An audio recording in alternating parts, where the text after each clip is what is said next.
City are still alive here. Balotelli, Aguero! Special beyond special. Best player in the Premier League.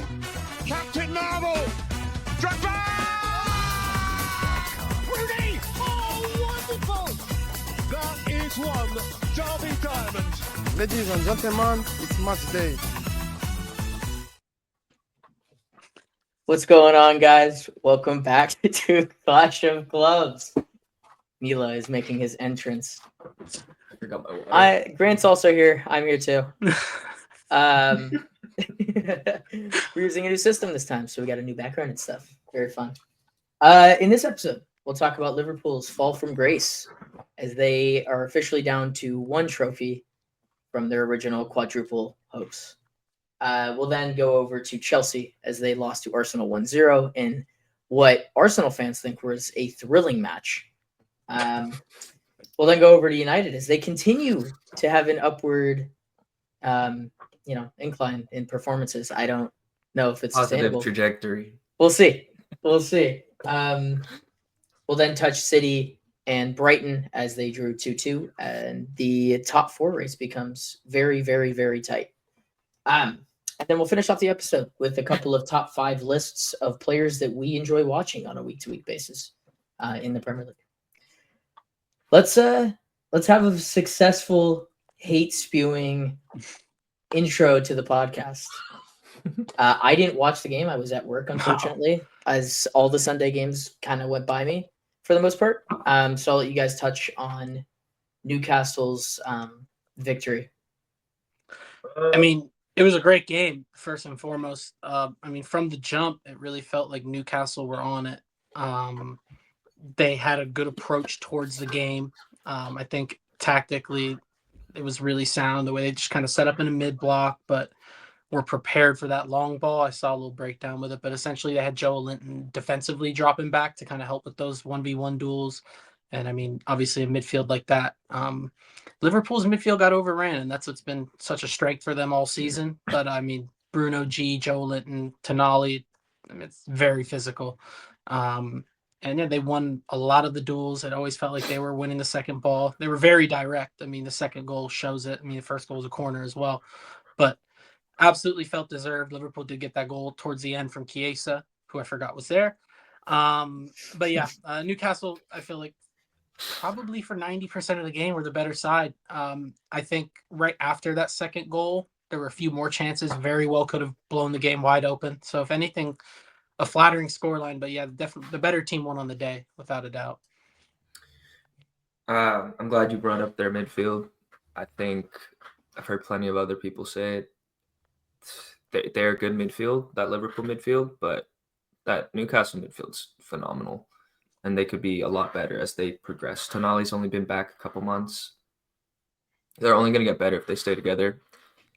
But it shows that Liverpool can't really play against these better midfields. PSG gave them some work. Exactly. That's another very good midfield. Oh, fantastic. But they're young. They're inexperienced, and they have talent. And what looked like a dominant midfield from Liverpool all season, it might just be that they were playing lesser midfields. You look at a team like City, our midfield's depleted right now, and that clearly was one of the big things in our game.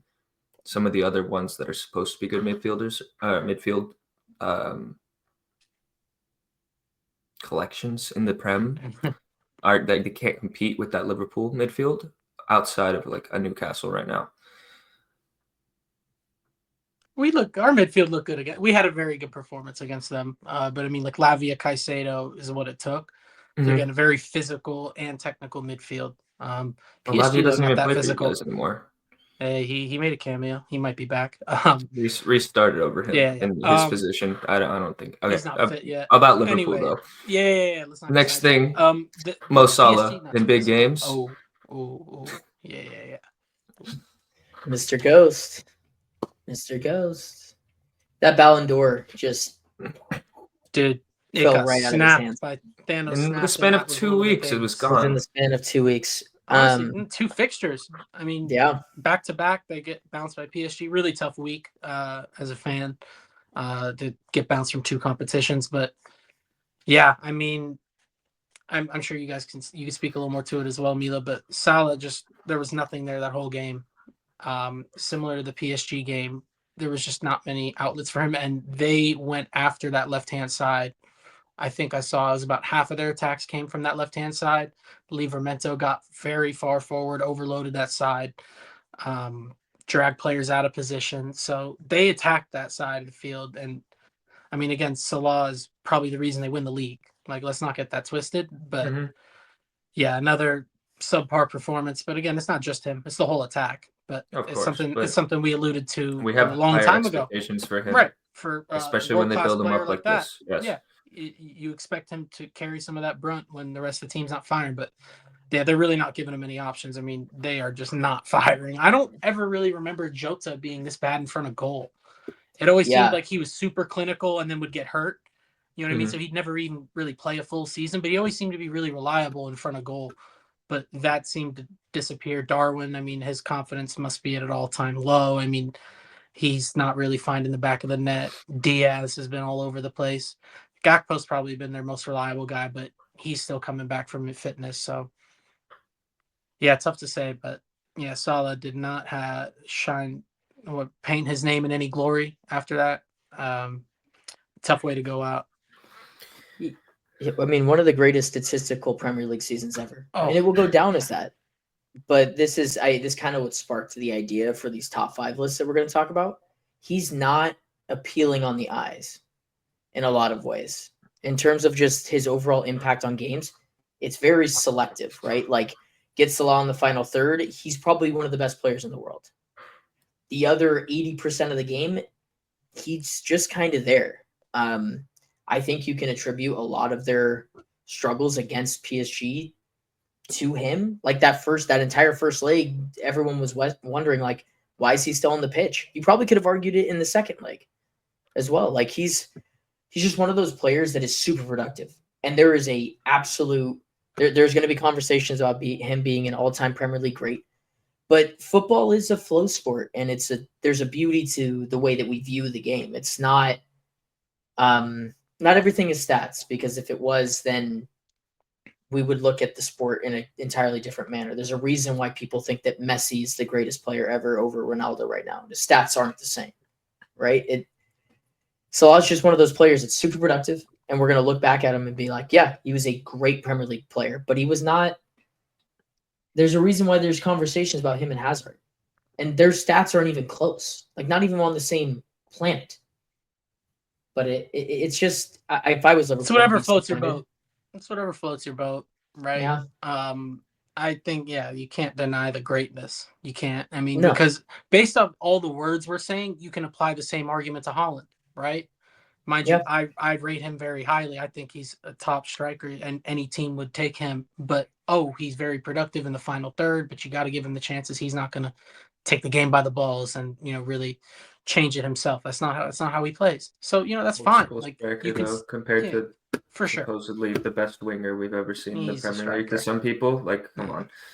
Yeah, it's a weird argument, but I think a lot also, it doesn't really help him to have Kwanzaa behind him. And again, not that a Ballon d'Or level player should rely on his fullback to help him play, but he was the press trigger and he was in similar spaces to where Trent would be, which was kind of confusing. I thought he would more just kind of tuck into the back three, but he was trying to get forward, but just a non-factor. Not the same, yeah. Yeah, so there's zero threat. Like Salah can't make those runs in behind that he loves because Kwanzaa's not going to play that pass, right? So there's things like that definitely hinder his game on Sunday. But yeah, I still think to a player of that caliber, there's only so much in terms of benefit of the doubt you can give. And again, he's not set up to succeed there. And I've said this before with Foden earlier in the year, where it was like, yeah, he's not being set up to succeed, but a player of your level, do something about it. Surely just show me something. I said the same thing about Foden. I got to stay consistent, right? Same thing with Salah. Like, you still got to show me something. Yeah, he didn't. Still going to win the league. Still going to. In my defense of Foden did come up in the big games last year. No, yeah, he did. He was Mr. Big Game. So, I don't know. I want to hold Salah to the same standard. And he, like you guys have been saying, he's phenomenal. But in these big games, when he's the best player on their side of the pitch, Ballon d'Or candidate, he's got to do more. I know, yeah. obviously, they're a bit depleted up top with their options, but come on. I think It's not like Newcastle those wanted it options more. are. It's not Newcastle like those definitely options wanted are it more. scrubs. No, they're not, but Yeah. it's been the issue all season. We've been talking about all season that Salah, if he goes down, they're fucked. Yeah. It just happened That's exactly with what was said. They're with him. Yeah. it just happened in a Yeah. non-competitive league.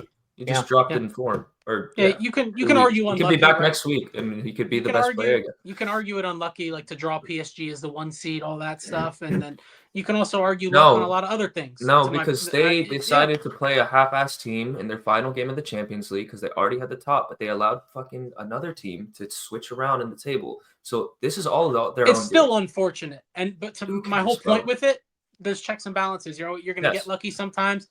You're going to get unlucky other times. So like that's the luck Yeah. of the draw. So I don't really take too much value into that excuse, if you will. And I'm all for excuses because I'm gonna need some in about 15 minutes. But yeah, it's just I think to your point, I think you were alluding to it. Newcastle deserve a ton of credit. I think this is a lot more on They Newcastle wanted it. rising to the occasion than Liverpool bottling it. I don't think it's them bottling it. This is a I don't team think that got I there agree. 2 years ago. They really wanted this trophy, and Man United played them off the park to me. I don't think that was a very close game 2 years ago. They came back with a vengeance this time. A lot of those players are still there. They remembered what it felt like. They did not want to come back empty-handed again. And the support that they had in the stadium, I mean, how could you not be Ground pumped? up. Ground And- up, the whole Newcastle Yeah. team, the fans, Every the player board was ready at for this least- game. They every gave player 7 out scarves of to 10. every Newcastle fan so that they could be waving them around the stadium. Like Joelinton, he makes a tackle. He's Oh. getting the fans riled up. Oh. He like they clearly had an energy that Liverpool were lacking, in my opinion. And that was the main thing for me. I didn't pay too much attention to the flow of the game. The energy just stuck out the most to me. Because Yeah, the only thing I can remember is Curtis Jones' shot was saved. Pope made that save above him, and then he got the crowd into it a little bit. But that was the only real time I remember. Oh, there's a Liverpool crowd really, and they were good. But Newcastle again, there was just that hunger. It was like we are not coming here and leaving without a trophy again. It And wasn't. you saw what it meant to the fans afterwards. In some of those interviews, they're bawling their eyes out. It was cool to see. Even Guimaraes, I mean, I can only imagine how they feel about him up there. Like if he were on my team as my captain, the way he's endearing himself to Perfect the fans, captain. like yeah, he's top. He pisses me off still. I hate playing against him, but yeah, he's top. He's he's the perfect captain. exactly Someone you want on your team, Yeah, but you don't exactly. want to play against him. Everyone hates Cucurella. I love him. Like those are the players you want. Those are the players you Yeah. want to go to battle with, and that's what it was. It was a battle, and they went and won. So yeah, all the power to them. They executed flawlessly, damn near. I think every player was what minimum 7 out of 10. Have you guys seen the links right after to Isak to Arsenal and Liverpool? Yeah. Price of a brick went up. Come on, and man. Barca. Barca makes No. a little more sense, but these Yeah, teams, they'll offer $10. the ones that Yeah. Newcastle are competing with, Newcastle clearly are going in the right direction, Yeah. and they can bring more people in. I think if they just play their cards right. What are you going to sell him that- for? Like, why would you know what I mean? There's no Like, point. You're Yeah. gonna make one of your competitors better, and you're gonna get a ridiculous load of money. but given the market, can too, you like, spend it right? Yeah. Yeah, why would you sell him? Like, Everyone's I think, going for a striker this year. There's no reason to make yourself in that position. Yeah, like the Sheshkos of the world and the younger up and comers, like unpolished products, are gonna probably be going for at least 60, 70, 80, right? So the final product that's going like those 150 numbers, like I believe it. Like it's gonna take a lot to get him, and I don't think. Yeah, I just don't see it happening, especially if Newcastle like stay on a good run of form, finish the season up. Because they're definitely getting Conference League off this, but I don't think that's something that'll sway a guy No, like that it's to not. stay. It's The dependent on Europa Champions League. Champions. Yeah. Maybe he It's stays with Europa. it's but I- dependent on Champions League. Look, if they finish outside the top 5, which are all Champions League spots, right? Mhm. Which I think is broader conversation. Like this, if that team shows up every single week, they will leap one of you guys in that top 5 race. It will happen if that's I the don't know team how that we're shows up for the enforced. rest of the year. But I mean, if they don't get in the Champions League, it's up to Isak at that point. He's arguably the best striker on planet Earth. If a Barca come calling, regardless of their financial situation, and they're like, "Hey, we want you," It's I have impossible. a hard time Yeah. believing. Barca's the wrong Impossible. example. I don't think those. They're going to get a idiots can 30 their million shit together. discount, and then they're going to be in the mud. Best we can financially. Like, offer it's is not 40. But like Madrid comes calling. That, Yeah, 'cause right, there's a very real opportunity for Madrid to come Mhm. calling. I don't think that Newcastle would do business inside the Prem for him. I just think that he's gone. I think it's one of the other two that come and grab him I don't know. personally. But I mean, I don't yeah. see it's opinion. Yeah, who the fuck knows? We don't know anything. But Does he want to stay at Newcastle? Is the question. I think your point, to be fair, like he is arguably one of the best strikers in the world. I think kind of back to what we were just talking about. It comes down to preference to some extent because like Holland's just absolutely prolific. Like he will score goals. It's very straightforward. You're getting a goal contribution every game with him. Isak, he's just the complete striker. He can do everything on the pitch. And not to say Holland can't press either, but like everything from in possession, out of possession, like he can literally do everything. So Mhm.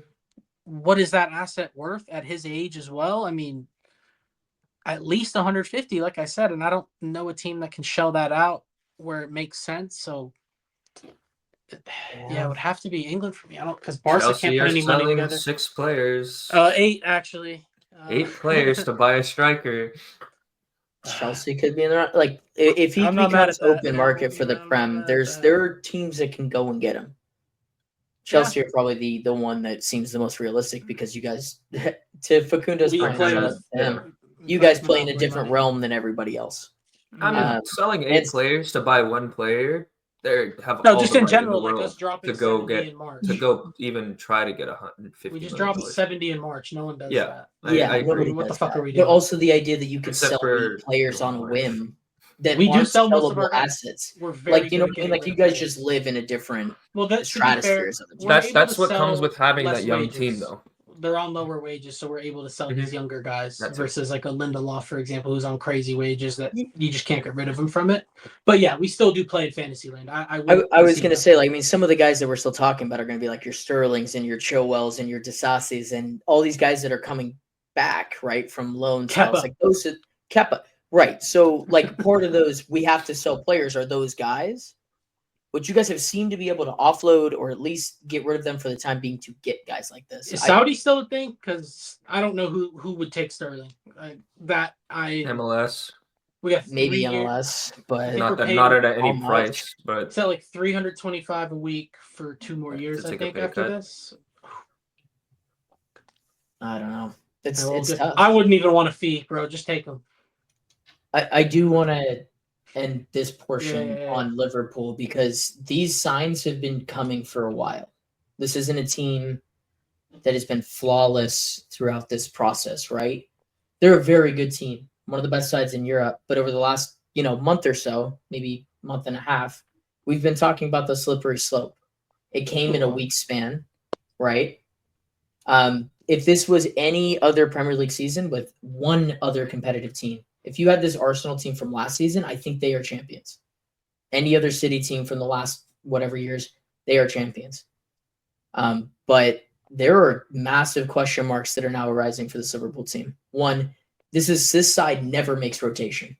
The reason that they look so sluggish and slow and this midfield didn't look as good is because I've watched all of these guys play ridiculous minutes without a break. He's been doing that all year. He Yeah. has not rotated all year. I mean, 120 or during the week is a lot. And the only change they had was Kwanzaa in for Trent because he was injured. Mhm. And Kelly, Kwanzaa does not. He's not fucking good enough to be on one of these top teams. And out of position. No. That exactly, doesn't yeah. help you. So they didn't do any business at any point during the year for them to be in this position. And then also now, I mean, we're very late into the year here. And their 3 probably best players do not have contracts going into next season. Yeah, that's crazy. And they're let's be honest, like if you don't have a contract at this point, unless they are going to fucking pay them, they're all gone, in my opinion. They're all gone. What, Van Dijk to PSG? Or Trent to to Real? buy Well, that No, came out. no. The PSG link did come They out. look like they're going for him. he was PSG talking link to was their real. owner after the No, game. the They knocked PSG him link out. might be That's real. damning. I do think I Trent's think it's gone. pretty- Salah, it's I pretty think done. Salah stays. I do think Salah stays. Unless he goes Saudi, I think he stays. It I depends on how think much Salah they're can paying. see the I'm just going the off writing what on the I'm thinking in wall. my head. I think Possibly. if you're Salah, you see the writing on the wall. This is the best he could do. What I with do it. want to say about the team, like, yes, there's lots of question marks about them going into next season. And obviously, the way they're finishing the year, I do agree with that point, Dylan. No one being on their tail Again, a bit fortunate, but there's nothing you can do about that. Beat the field. They've beaten the shit out of the Of field. course, They did what they deserve needed it. to do in the They're- Prem. Yeah. They've been the But best I team don't. in the Prem. They you But- have but to the take into Prem- account yeah. their fans and their team have all been saying that they can go and do incredible things that have never been done in the That's Prem true. before. They Or in this, over like, yeah. projected what this group was, but I still So they think have to take it. to that point, I didn't have Liverpool in the title race, thinking about them winning a title. So I still think they're overachieving from the start of the season. But like we've talked about, goalposts do move throughout a year. Expectations change. I still think this is an impressive win, given all the context. Klopp was there for nearly a decade, leaves. This random bald guy from the Dutch league comes over. It didn't work last time. It worked for Liverpool. They're going to win the league. But I still think, to your point, Dylan, next year is really where question marks come. But I don't really want to get too speculative until we kind of know what their team's going to look like a bit, at least with those 3 dominoes I think that's expiring Dylan's contracts. point, though. Yeah, They are that should not. playing That's with a fire. huge problem. Yeah, to have an aging core and not commit. They're pop committed. Like, I don't think they expected to win a title this year. They bought C.O.C and then Mamardashvili for next season. That's not business of, oh, let's go get the title. That's fair, but also 3 best It's players also damning. all It's leaving. damning. Yeah, they're not prepared. They're not going for money. They're These are your unprepared. 3 most profitable players if you were to sell them a while ago, or if you extended them for a couple years and then sold them next year. Yeah. They're all going for free. They're not bringing in any fucking money with all these fucking financial rules. Like, what are they gonna do? Yeah, at least they release. They're I mean, not- and they're not the the type to only one spend they do have under contract, 300 they mil. signed his replacement already. Like Allison, obviously, they bring in another keeper. It's tough, and I'm thinking out loud. I don't think that they didn't expect to win this trophy. I think whoever's in charge of calling those shots, they did not have it. They had no idea. They didn't buy anybody. The Chiesa was a market opportunity. We love that term, but that's what he was. And then they brought in a keeper for next season, and they were like, all right, let's see what the new coach has. It was just like a trial run. So yes, they're going to be happy about winning the league, but now you have this expectation. You're going to have the target on your back, like Mila's shirt. You're going to have the gold lion on your fucking sleeve. Like, people are going to be coming for you. And if you don't have your 3 best players, yeah, that's a problem. But we'll see. I still think not all 3 leave. I don't think all 3 leave. I mean, at least 2 Trent's of them gone. are leaving. I think Trent's gone. If Trent's gone, I think Virgil's gone too. Shit, Salah, I don't know why the fuck he would stay, but to your point, Unless they could bag him. That would be my only thing, is if they give him some crazy contract. then you're hindering everything else, though. I'm just I thinking don't about other I don't know. European teams. Would sound so ignorant because of the year he's having, but like a 32-year-old, like, is a team gonna? Oh, we need Salah. Surely a team would go after Salah in Europe, right? It's free. Yeah, It's free. It's yeah. free. Oh, I could so Yeah. see Barca go. Yeah, hey, we have you all, but we're gonna free. get Barca's newest striker, Mohamed Salah. That'd be hilarious. He's just a business opportunity that you take. A PSG could do it. Right? Yeah. Anybody could do it. Yeah. There maybe Who all knows? the question marks that we had at the beginning of the season are actually going to be like 1 year delayed. This is They'll like take the league though. They'll take the maybe league, this though. was like really the last year of Klopp. You know what I mean? And maybe if Klopp had this team for 1 more year, maybe this would have been his sending off. I mean, But Slot inherited the You gotta team. give credit to Slot.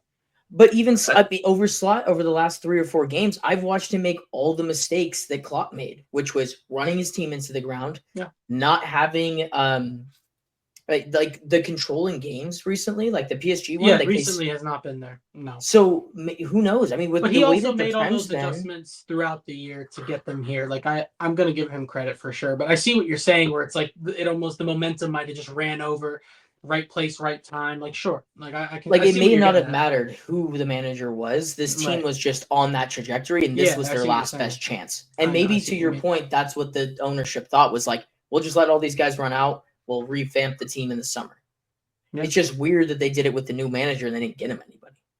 And Yeah. they ended up winning the Premier League, which is it's a testament to the way that they've been. It's not a bad season, obviously. They're Yeah, the best team in England, but far and away. there's going to be question marks as we move forward in the future. I love talking about Liverpool. Lucky Pool. Downfall. Yeah, lucky pool. And we're the pricks that are gonna have to give him a guard of honor probably. So that's great. That's up to you guys. You don't have to give a guard of honor. They will.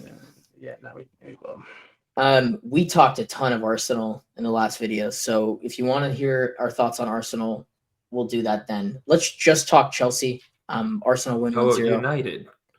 Oh wait, yeah, sorry, United. Sorry, apologies. I have it on my This fucking guy. pad Get a load wrong, of but this in guy. front of me it's different. United, yeah. Again, also talked about United a bunch in the last two I didn't episodes. watch. Let's keep this super brief. I also didn't watch.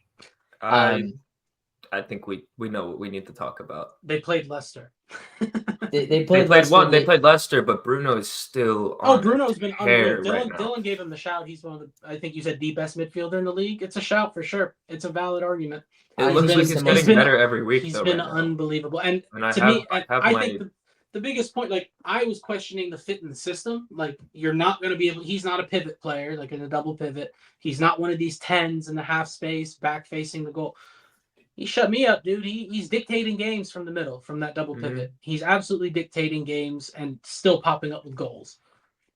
I got nothing to say. He's been unbelievable. And even the captain questions, obviously, I've always brought that up. Not to like I agree, but to hear your thoughts, Dylan, on like what a former guy is saying now. And the way he kind of talks about it too, just so respectfully, like shut your mouth. Like I wouldn't say he's got a fan. I'm not going to be a fan of him, of course, but absolutely tip of the cap. We've gained so much respect for him this season. Yeah, without a doubt, I won't question the captaincy because you see someone's real character in the darkest of times. I think it's fair to say these are the darkest of times, and he's stepping up. He's not hiding. He wants that. He's still celebrating, letting everybody know, like I'm the guy here. Like when we fall, it's on me. When we rise, you'll see like who's doing it. So yeah, I think that's probably the real talking point is just he's been unbelievable. Yeah. I mean, overarching, this has been the most enjoyable period for United this whole season. The last 3 games have been the best football that they've played all season. Good for Garnacho and Højlund for breaking their goal curse. Nice goal too from Højlund. Yeah, look, if he just this has been the same thing I've said every week. Just play to your strengths. Run in behind. He's not a bad finisher of the ball. He just has no confidence. So hopefully for his sake and United fans' sakes, because if he's terrible, we're going to be bad. If he can just be average, we'll be able to play with some stuff, work with stuff. But in a weird way, this international break comes at the best and the worst time for United. It comes at the worst time because they're playing their best football. And now some of these guys are going to go to international break, Bruno, for example, right? And you don't want him using his legs on those times. But they're going to get guys back here. Mason Mount has been an Amarim, like he's going to be good all season. So hopefully we can see some minutes from him. You get a couple weeks further into Mainu's progression and Ahmad's progression into potentially getting them back. The next 4 games for United are going to be super crucial. And if they were to throw the Premier League ones in aspiration of only going after the games in Europe, they should do it because it's the only saving grace that this team can have that can just shoot them in a whole different direction in terms of rebuilding the squad. The money and the talented players that they could get with Champions League as a bait on top of being United is something that they can't turn away. And Amarim's system, they are the only team left in Europe undefeated, which is crazy because it's the worst United side ever.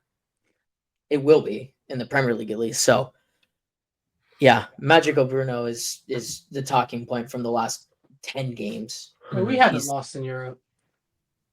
Oh, sorry. I forgot about Conference League. Actually, we lost the second leg of the Conference League qualifying playoff.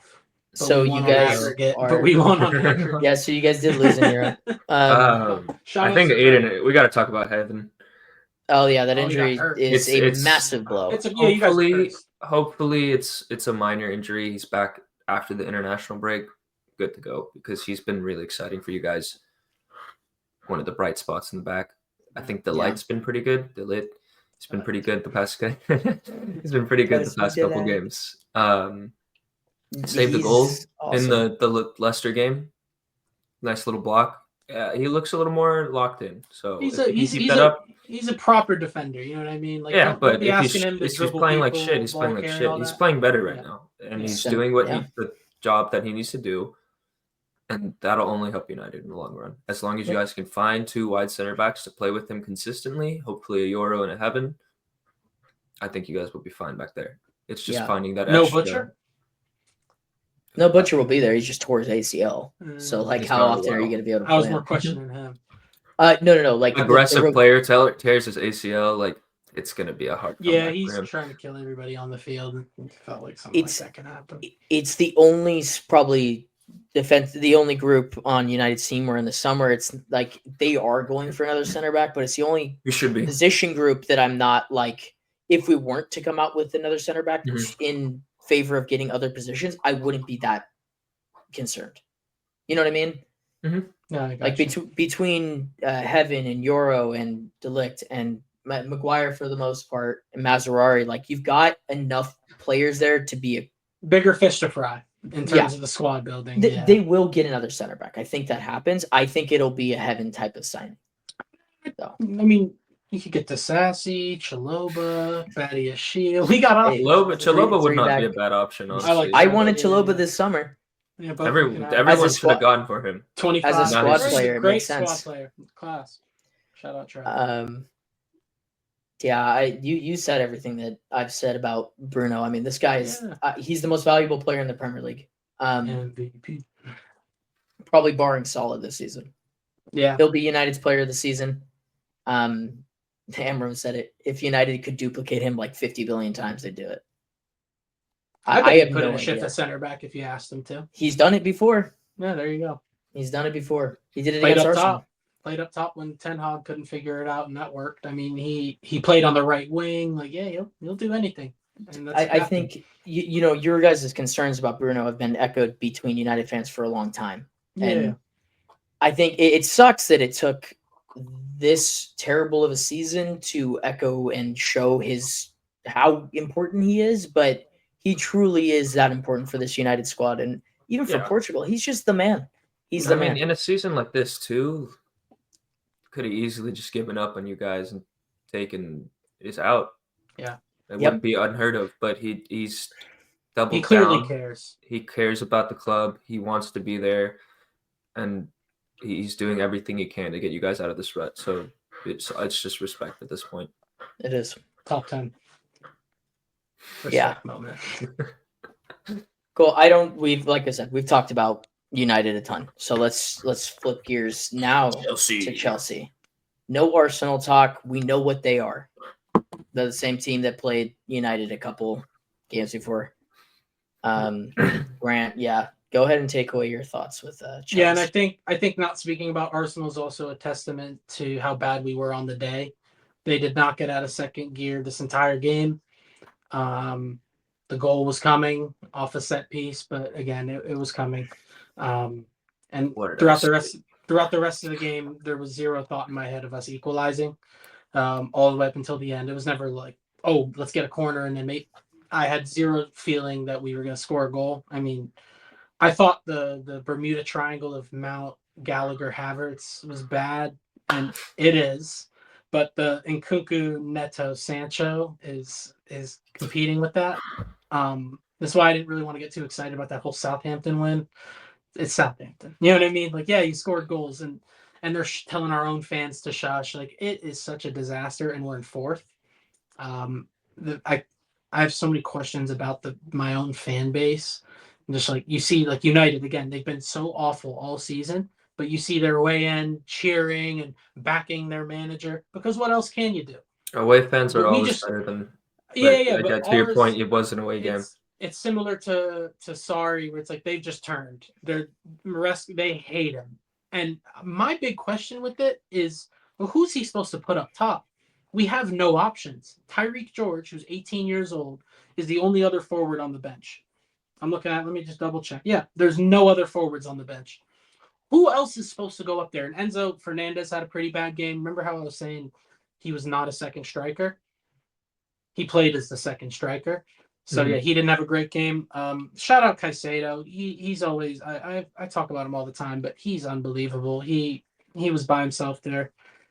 Reece James, just, again, I feel like kind of like most of the team was just kind of there. And, again, I don't blame him for this game. I don't really have any one player to blame, but it just wasn't a good performance. Sanchez passed the ball straight to Martinelli, I believe, like 10 minutes into the game. It was right after. He made some saves He made but that like, goal line yeah, clearance, but to your point, all season he's been doing stuff like that. you know what the back four's thinking? The same thing I'm thinking is, what is this idiot gonna do this time? They're just as scared as I am. They know who that is. I understand a manager not airing out the dirty laundry, but some of the stuff he says in press conferences frustrate me. He thought Robert Sanchez was good. And again, that wasn't our biggest problem on the day.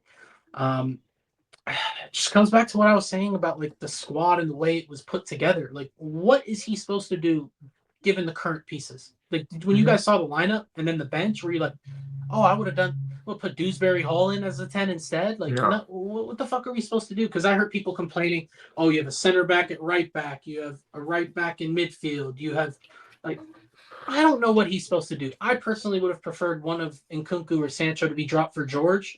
Would that have made the difference? Probably Is not. Gusto hurt? He No. got hurt like a week and a half ago. Okay. He played though, right? He came I on. think he got at the end. Yeah, he came on for like 5 86. minutes. The big one is Fofana at the Yeah, right back for me. Well, he was does a back. It's much. a back three in possession, but I thought And, yeah. I didn't think he was that bad. I liked seeing He's him your drive most the ball important forward. defender, though. He needs to be central. Yeah, I agree. He's just you I would've can't put preferred Batty Chelsea. Shield out there. It had nothing to do with Fofana. He's a great player, but he needs Yeah. to be in his natural position if he's your best fucking defender. He looked good at right back once this year next to Tosin and then Colwell as the back three. I think that made a lot more sense. Colwell didn't look very comfortable when he was on that right-hand side. Obviously, he's in the middle when you're in possession, but when you're building up, he's still on that right-hand side. So he looked very uncomfortable. Cucurella didn't have his best game, but again, he's been good all year for us. He's your ghost striker. I think Cucurella, he's got 3 goals this year. He's your guys' striker. He's our best goal threat. Cucurella is. It looks like you guys are looking to cross it in. Cucurella is one of the most important players on this team. Without him, how do we play? I have no idea who they put Gusto at left back to try and play as a winger who's never scored a senior goal. Up there with Caicedo for me. Obviously we saw Palmer's absence, even just his gravity, right? Like there just was no creative threat. Sancho and Nkunku were just like having to stare off with their fullback, just having a staring contest. Not doing too much there. Yeah, it's disappointing, man. I'm surprised we're still in 4th. It's a bit of a scam, to be honest. That's how I feel about it. It doesn't feel like we deserve to be in that position. We got a really tough run of fixtures to end the year. I really I got to be optimistic with it. We get Jackson coming back after the break. I think he changes everything. Just even when he was out of form, like you have a threat. He is a threat at all times. He could miss 5 chances, and he will still be running in behind in the 90th minute. Brings you guys a little more creative chances too. Yeah, he adds so much. Palmer get an international break to sit out. He's getting a scan, so we might be cooked. But hopefully we get some guys back that can add to the team. Lavia, I'd like to see him play 9 games to end the season. Jackson coming back, Madueke hopefully soon. I think I'd like to apologize to him probably. I got a list probably, but he's very direct. It frustrates me at times. Sometimes he doesn't make the right decision, but he's got the right intent. So that is absolutely appreciated. But you guys are just Chelsea are just void of answers, right? Like I don't know, man. There is nothing more that the manager can do. There is an absolute reason for fans to be all over him about the Sanchez decision because it's a at this point it's diabolical. Yeah, and that's on him. He's choosing to put Sanchez in these situations, and it's bad for himself. It's bad for Sanchez. It's bad for Jorgensen. Because what does that say about Jorgensen at this point? He had one mistake. Sanchez has had like 50 this year, and he won't give him a chance. Sanchez kept you guys in that game, though. No, but like he also They had plenty of chances to make that a whopping, and Sanchez kept it out. He's got a track record. I understand where you guys are coming from. I just think like if in the current state, I kind of see why he wants Sanchez. Yes, he might give up a fucking straight pass every couple games. That leads. He did it last year against the I understand that, but he's still fucking making saves for you guys. What I don't. You guys are shaking like. I don't know. Arsenal wasn't threatening, but they still had chances. Yeah, no, he made. And if they took one more touch and decided to just tee up their shot a bit, they probably could have scored 3 or 4. They had definitely with him in goal.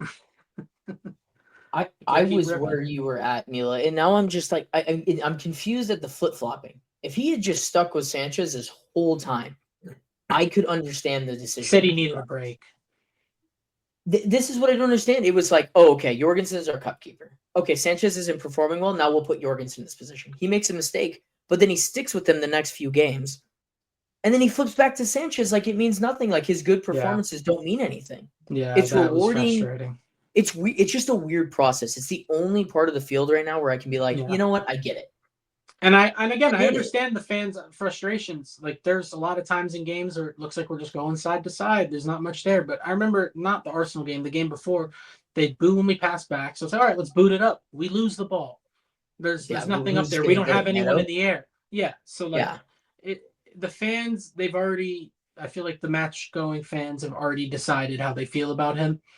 I don't think much can really change it at this point. This is just what this fan base is. I think it's sad because, again, I hate going back to last year talking about it. I think I've seen more this year than I had last year. Even towards the end, we had a good run of form. We weren't that good. We scumbagged a few of those wins at the end. I'm very happy with the decision to move on from that manager. And I think he's shown more than enough in this first year. There's something here. And to Dylan's point that he would always reiterate with United, again, we're going to do this again. I don't think Maresca's been detrimental to this squad's development. I think there's arguments for it to be had last year. Again, we're not getting into all that. But I think this has been an improvement on last year. And I think this is probably the right guy to back. Go look at the transfer window. In hindsight, it was no approach. There was no approach to it. Buy anything that you can. There was an approach, and it's in a terms of broader Chelsea discussion. It's just you guys are a business, and you guys are going to sign young players. You're going to get rid of the old players, and you're just going to keep flip flopping. Yep. You're going to send guys to Strasbourg. You're going to send guys to other loan. Yeah, there's no squad building intention. There's no. It's just tough, man. It is tough. It's a science experiment. None of us understand it. The whole thing I've been saying, I understand it when you're rock bottom, 12th place, the squad's a joke. Like, yeah, go buy 20 kids and maybe 10 of them will end up hitting. Like, I get it. But at this point where we are, I think it's time where we can build upon this group with ready players. Like, not a toast, but like that type of signing where it's like, oh, he's 27 years old, but we're not scared of people above the age of 25. Do you think I don't think you guys are going to be signing that many players in the summer. I think you did this business early to get it out the way, and it's going to be solely focused on a striker.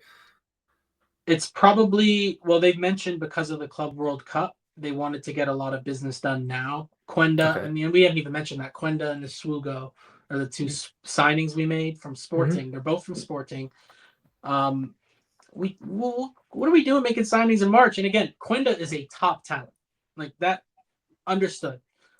We've got enough left-footed attackers that like to play wide. You would think. I mean, we just spent 60 on one this summer in Neto. We spent 35 on Madueke. We spent 50 or 60 on Esteval, who can play in the middle too, but he's a wide player. Paez, I don't think they want him out there, but that's another option. Palmer, again, he's not going to play their long-term option. We've got tons of cover at that spot. We do not have another number 9 other than Jackson, who wasn't even brought in to be the guy. He was brought in as another, 35, that'll work. Well, Jackson's not going anywhere, though. Jackson's not going anywhere. You guys are going to bring in a backup. They need to bring in a 9. That's the goal. Like, they've already said that's the only thing I need. That's the only thing I need. I think to your point, you guys were so bad last year, table-wise, performance-wise. Total refresh. Bring all these guys in. It's going to be solely focused now on bringing in the 9 in the summer. And then that's when the rebuild starts. Because we got our other business done. You guys saw the issues this season that needed to be addressed, and you're going to go heavy on those issues.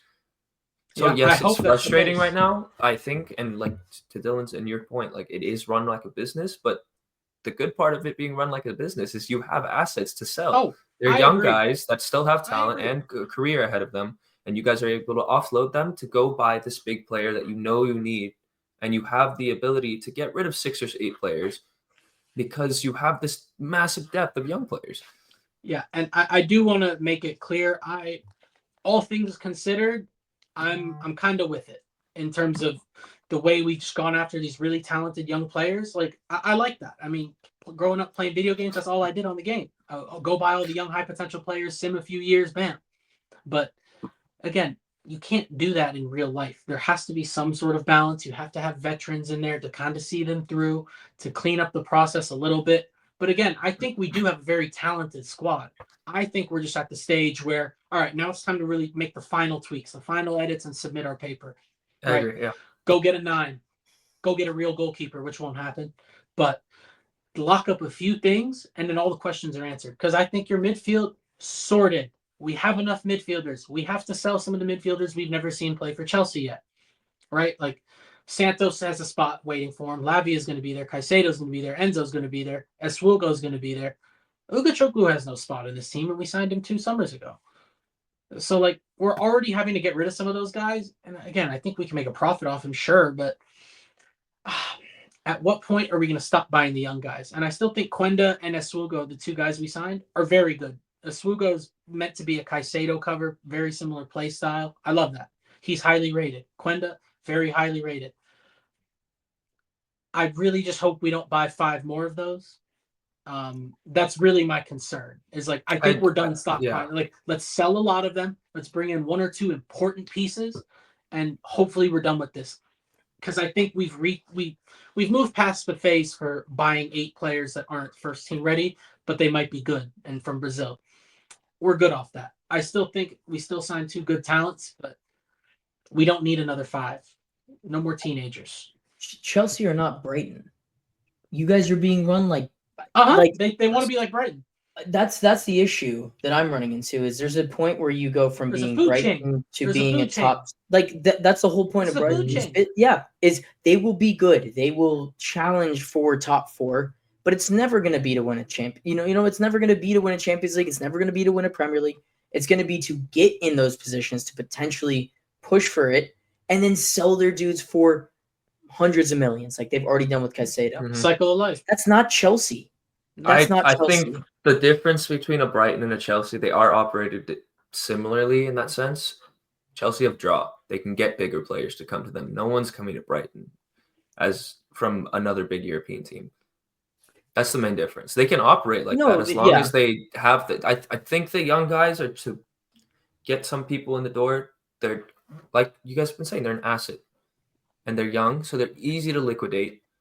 You can get rid of them. Like I think this is the whole point. This is like I understand the frustration in it, but I think there is some method to the madness. Oh, there's a lot of method to the madness. My whole thing is it's time to shift approach. I think we're at you guys that stage. Weird, but I understand that. But like to your point, you guys are in 4th. Agreed, and that's what. How the fuck are you in 4th? And you're gonna to improve me, it's warning signs of buying 8 more prospects. I like the ones we signed, but I do not want a boatload more. I want a few key situation or positions addressed. Do you think that you guys are gonna sign a boatload more prospects though? Because I generally don't think you will. We after that protest, which was towards the end of February, we signed a 16-year-old left back from South America. That wasn't announced by Fab or anything like that. But that's the whole point. Is like, why are we doing that? I'm good off of it. Like it's time. And again, we have such a good academy too. That's not but that's not for your academy guys. That's not for your main team. That's for your academy. That's more youth. That's probably why it goes under the radar. We have you good still need to academy bring those players in. We have good academy players that are getting now blocked by these 18-year-olds, 16-year-olds from South America. We've signed some really good ones. It's just for me, it's time to shift the approach. I think we built a good base in terms of this whole approach. We've hit more than enough jackpots, right? Like Palmer, we always use that as the example, but that was their whole idea with this approach is, you can just find cheap, we can get them on the low, and then if they boom, you can flip them. If they don't, they're still sellable. I just think we're past that. I think we've got more than enough young assets there. It's time to get some proven winners in and just kind of really put the finishing touches on it. It's just that's the part of it being an experiment. At the beginning of the season, we were all questioning what the fuck was going on. And then we got to a point where we were like, this makes a lot of sense. Yeah. And then now we're at a point where it's like, does it make sense? Are they still in the right direction? Right? It's all results oriented. This is part of the testing out feeling of just this whole Chelsea thing. I just don't. Fans were singing "We've got our Chelsea back" in September, in December, and now it's protest 2 months later. Like, what other clubs doing shit like this, man? Like, the DM thing really confuses me. Quenda is a all-worldly, respected talent, young talent. You getting him ahead of like a United who have been after him for a while, that's just good business in my opinion, right? Like he was sought out by everybody. Mhm. And you gave him the idea that he would be a winger is a project that he wanted. He didn't want to So play it wing made back. sense. This DM one is the big alarming bells like warning sign for me. You guys have 50 DMs. You We were have going- 2 of them playing Yeah. for a parent or a sister team in France that are coming back. Yeah, That it's doesn't a make mess. sense to me. And what's are we crazy saying- is why are you, he's he's- not going to play. It's He's this not rare gonna- profile that all of a sudden, because before we got Caicedo, it was like, oh my, we just don't have a 6, and we have all these midfielders. Esuogo is meant to be, like I said, the kind of that Caicedo profile. He was the other target. You know how we signed the French kid, Amuogu, I believe? Yeah. It was between him and Esuogo. We got both now. So they're literally stockpiling 6s in particular, because again, so those 2. We've got Caicedo. We have Lavia. There's 4. And then Ugachukwu's a DM. That's 5. Santos, I think, is more of the Enzo role, where you play a little bit of everything. Where's Reece James playing? He's a right back. You know what I mean? But he's He should playing. not But be in where's the he DM. playing now? Exactly. Yeah. Exactly. That- So that's I think that's the main thing that Ugachukwu's doesn't already make gone. sense. Ugachukwu's already gone to me, and I actually rate him as a player. I think he's a very good 6, and I think a team that gets him is going to realize, oh, we got a little bit of a bargain. But I think you guys I are going do to like get that good money for him though. I Like do they think so, might not too. be fully developed, but this is a I think we hard got- position to we go bought buy less- right now. Exactly. And you guys So can I ask low-key- for more. I'm There's a low-key premium. with this, especially if we're able to get them loans, which is crazy because we had Dewsbury Hall starting in our pivot one game because we loaned everybody out and the rest of them were hurt. But yeah, I'm not even mad at the midfield signing, to be honest with you, because he is a guy who we've had on our list for a while. But again, we've got a shit ton of dudes on our list. So look at me. I'm flip-flopping right now as we're talking. I'm picking and choosing when it makes sense. But I think that signing I wasn't as mad at, especially for 18. But again, that's literally me saying we signed another one to flip. So it's another question mark to your point. It's a question. It's a very valid we're question. going to continue to have questions. I don't even it's just know. a weird. It's just a weird test case that this is the same conversation, just with different variants of where we're at in this stage. Yeah. I'm still confused. We I had thought this I conversation understood at the it. beginning of the year. where Now I I'm thought confused. I thought I was running a victory lap.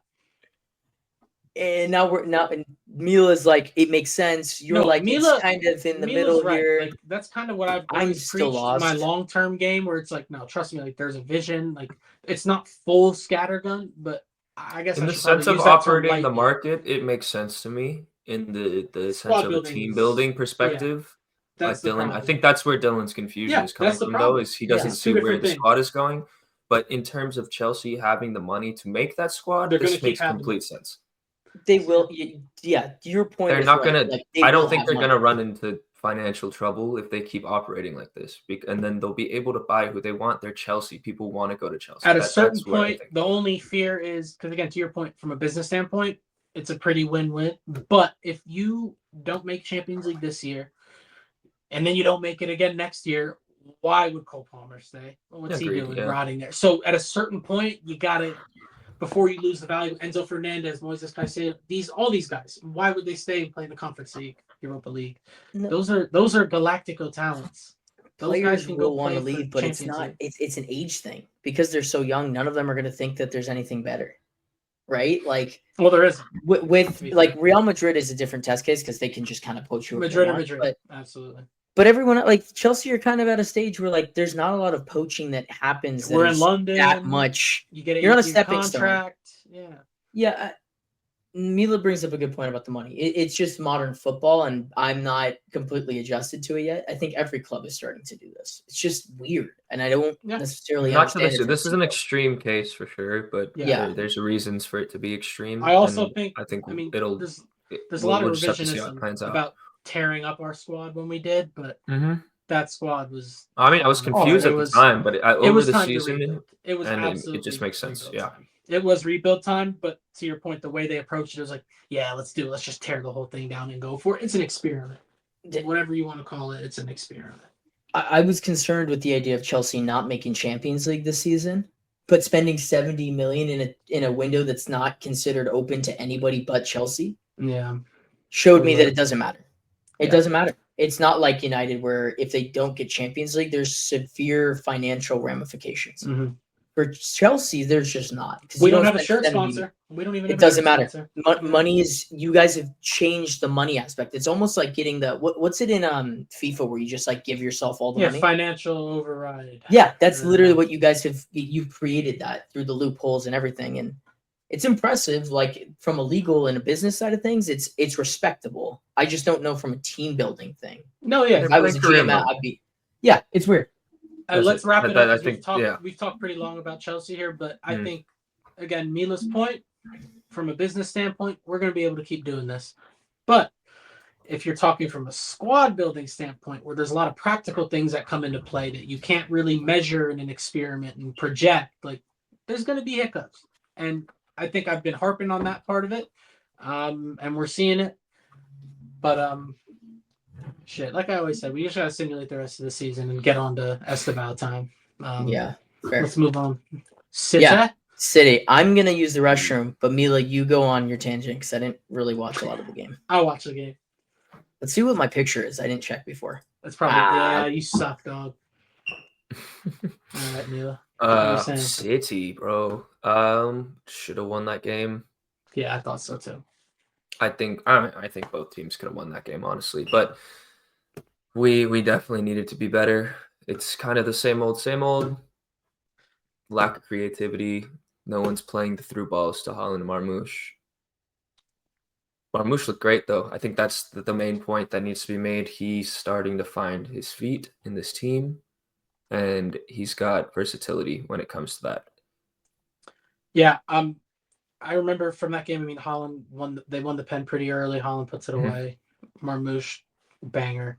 I mean, he kind of hits every ball the same, but they're all thunder bastards, so it's cool.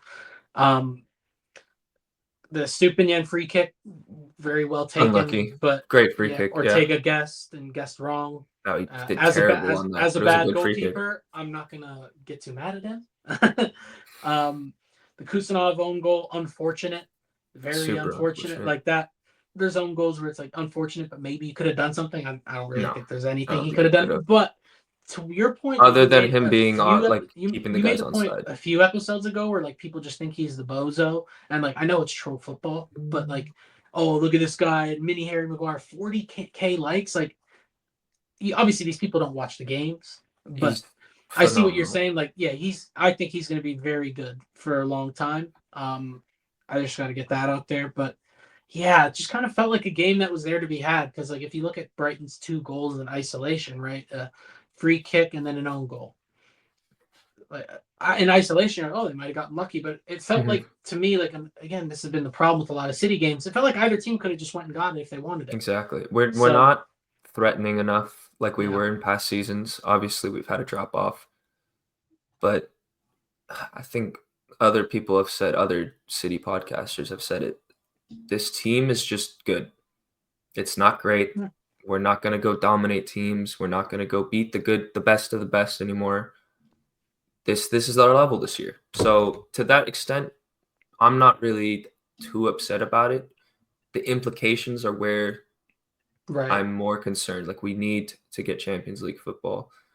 Pep said it during the week. We deserve to be at home sitting on the couch. We did not play good enough. And we did not deserve to be in the Champions League anymore. Totally warranted.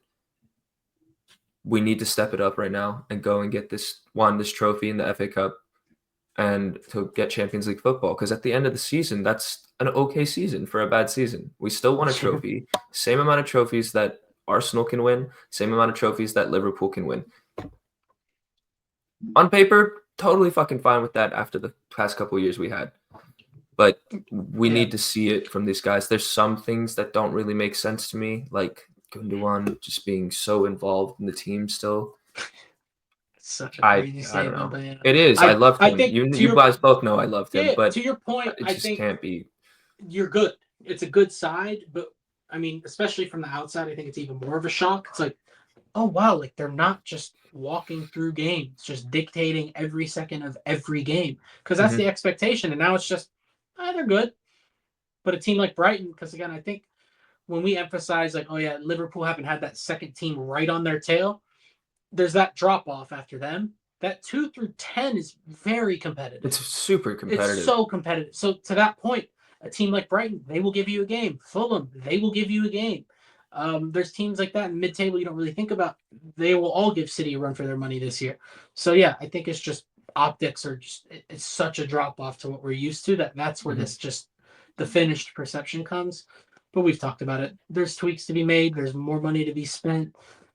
They'll be going for the title next year. I think that's the ambition, and I think Hopefully. I think they're gonna act in the window accordingly. Yeah, I think the main thing, or one of the main things that popped up to me, was just the lack of creativity again. But when you see Doku beating his man left and right, I would hope that something is created. I've seen people talk about lack of runners into the box, the front post. That's not the case. I do think if we had a front loves post making runner, runs. we would, but a front post runner would help Doku a lot with those hard and low driven balls. Yeah. But he has to get better. Like, we have Holland. There's no excuse for him not to Savio's be finding finishing. Holland at least one Yeah. or two times. Savio's finishing was Awful. It's What been a awful. fantasy Team. He's in my fantasy team, of course. Yeah. He's been I've heard better off people the talk left. about it. Yep, exactly. When he's shooting across the goal, very good. Terrible. Opening up his hips. Yeah. Awful. Opening up his hips. Awful. Were we at Terrible. that game, Mila? Because I went and saw 2 Brazil games, Copa America. There was one where he shot at maybe like 20 yards wide. I think it was. I went to a different. It was when they played Paraguay. But yeah, dude, there was one where it was just like, oh wow, that was nowhere close. Like the Sterling free kick against Leicester. It was like one of those. So it was like the two of them together, having them should be a blessing, but they're just too raw right now. You got to just combine them into one. Dude, if they combine them into one, they'd just be Hulk. I think Savinho is a lot very more talented. Unpredictable. He's an unpredictable dribbler. People don't know what he's going to do, and he doesn't really know what he's going to do, but he'll come up with something on the spot, and it'll work, and he can beat his man that way. Doku will blitz you with the same moves over and over again and just outpace you. It's just the final ball there. And in a season where we don't have that cam that's going to create enough for those guys to do anything, we need them to show something. I know in past seasons we've talked about we've had goal scoring wingers, and I know I've talked about it this season on the pod. Long gone. We kind of need that back. At least one of them would be helpful. Right now, both Holland and Marmoush are playing centrally. Salah's a free agent. That would be something. The Diaz links made sense, man. They were there in the summer. He could be more than what we have right now. Yeah, that's the only thing. To me, it's not that they're bad. They're going to be great players. They need to develop, and it's the fit. I don't even know if it's the fit. I think we're just expecting too much out of these young guys. They're young. That's they're not not what just I mean. like It's 24, just 25. They're context. Young. It's just not working because you're asking too much of them. Sure. Did you guys touch on Foden at all? He didn't play. That's kind of where my question was coming.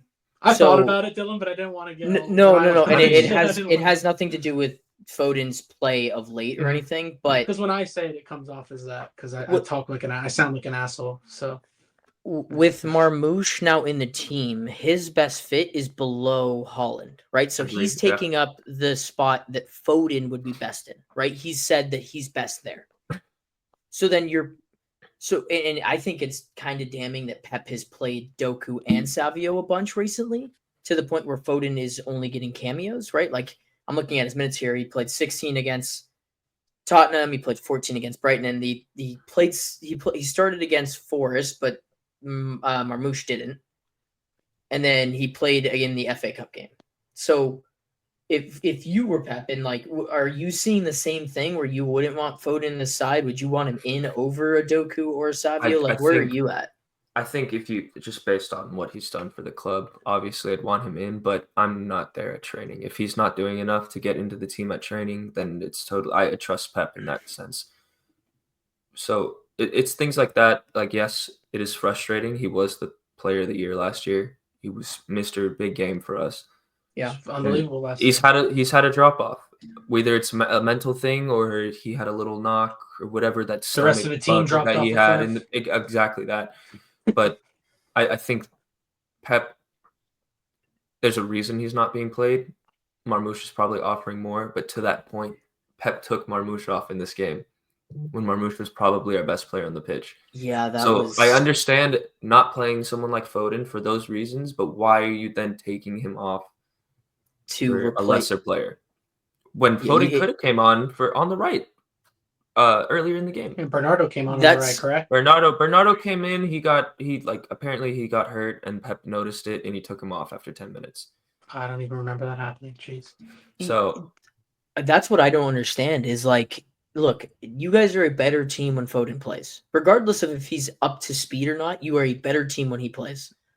And Savio and Doku are not two players that can put the ball in the back of the net. You guys are Mhm. deprived of, I in situations, putting the ball in the back of the net. You I- guys are I also think- leaky in defense. So like it's hard balance, right? Like I think we could put Foden at the right wing last season and seasons Tuck him before in. that and tuck him in if he had that overlapping fullback. We don't have that right now.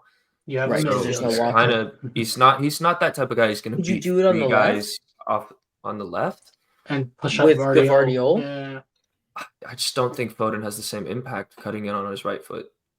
Okay. No, I it's a good point. He's got like a 2-star, right? On If we- on yeah. FIFA. Yeah. If we go and get a Frimpong on the right, and he is splitting minutes with someone like Rico Lewis, and we have our full midfield back, totally can see Foden just taking the right wing and making his position. You Yeah. guys know I prefer him centrally, but with the way Marmoush is It's the playing, same thing. it's If super hard. he's the right winger, but you have Exactly. pretty much He another plays that winger half at space, fullback. basically. He's- Yeah. He's going to be in that half space next to Marmoush. We're going to have Foden and Marmoush behind Holland, and that'll be great. Yeah, that's the But end goal. as of right now, with the team makeup, we cannot do that. Rico cannot be bombing up and down like that yet. It wasn't even, we always talked about, they were so bad before January. They had to do something to just get us through this season. And then you reevaluate and how to really get the best out of everybody. So to Mila's point, this is kind of that tough period of, well, this is what we have right now, but we'll polish it up for the summer. So The main thing with this team is that we were overly confident in our squad makeup and decided to delay the rebuild. Yeah. We should have done it in the summer. We did not do it in the summer, and this is the consequence of it. And I think from the top down at City, everyone knows this, so it's not like we're going to have to go into the summer window and be worried about this again. I think they will remedy it right away, but just as a fan watching all these games, it's super frustrating. Was this a bad result for you? I think we This could have draw? won it. I think we could have won it, but I- you were in the bathroom, but Grant and I were saying it was kind of just unfortunate. I do think that Ortega could have done more for the Stupinian free kick, but that free kick was really good. He guessed wrong. Yeah, you guys also wrong could have footed. lost it in the dying seconds, right? Like It was just a a draw game to be seems like had. I It was a gonna game say to be- either team could have won it if they wanted to. a draw seems fair, but also this is it's top five because race, they we're need those. looking at City, right? And we're like in this like magnifying lens of them being so good. This is a good result in my opinion. Because Brighton have been the most informed team over the ever since they played Chelsea. They have been the most informed team in the Prem.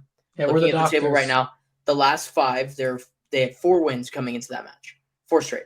They got popped That's it. 7-0. That is They a didn't lose another game. Yeah, they're a very good side. And City, like to your guys' point, like it's all about just picking up points here. You guys both, every single team that's in that race, have a ridiculously hard stretch of games that are coming up. So getting a point against Brighton is probably, it could end up being the difference. I honestly better than 0. We like to make things hard. If we're gonna go win the title, we want to make it towards the end of the season. If we're trying to get fucking Champions League, we're probably gonna get it on the last day of the season. You guys are entertaining. It's very typical. Yeah, entertaining is good, but my stress levels are not. Yeah. I don't know. I don't want to be spoiled about it. I feel like I'm not in the most part. Like, I understand we're having a bad season. We can't have super high expectations, but we do need to go get Champions League to stay on trajectory. We have had Champions League for the longest consecutive years out of, I think, any Prem team, but like, we got to keep doing it. The club is not, this is not a plateauing point for the club. We have to keep improving. But like I said, I think they're going to remedy this. Right away. I don't doubt it. Not really I worried don't about doubt it. No. No. Last thing I really It's want going to be say- harder if we don't get Champions League, though. Yeah, it's so gonna- we need to do that. Well, according to the reports I saw today, Holland leaves if you guys don't get Champions League after signing a 10-year contract. So I'd be super We are concerned. wasting him, though. Without any proper creator Yeah, in the it's team, we tough. are wasting his talents.